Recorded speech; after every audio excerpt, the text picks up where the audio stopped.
Bonjour, je m'appelle Maxime Evrard, je suis actuellement doctorant au sein de l'Université de Liège et plus précisément dans le groupe GEM de l'université. Mon projet de thèse, donc le projet GALEM, concerne l'exploration des gisements plomb-zinc belges en utilisant des techniques de prospection géophysique.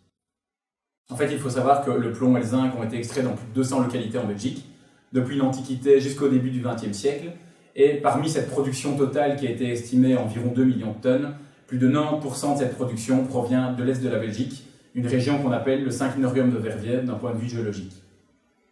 L'exploitation de ces gisements s'est arrêtée dû à de nombreux facteurs, qu'ils soient socio-économiques ou techniques, comme par exemple les problèmes d'exor dans les galeries souterraines, mais pas du tout dû au fait qu'il n'y avait plus de gisements dans le sous-sol, au contraire. Depuis la fermeture de la dernière mine plomb-zinc en 1945,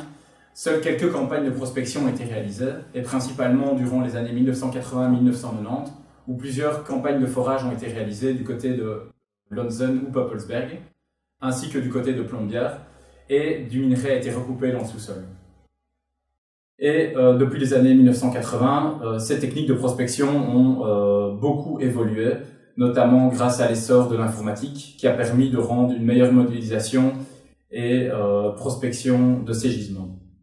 Dans le cadre de mon projet, j'ai premièrement modélisé le gisement de Lonzen sur lequel je me suis focalisé grâce aux données de forage que j'ai recueillies.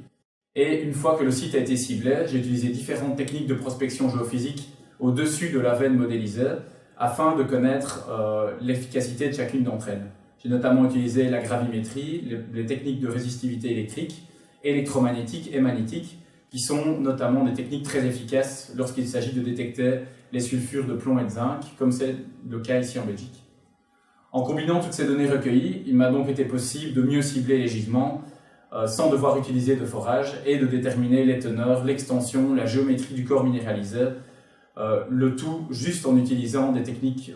d'imagerie géophysique, donc ce qui est beaucoup moins coûteux et parfois plus efficace que les forages.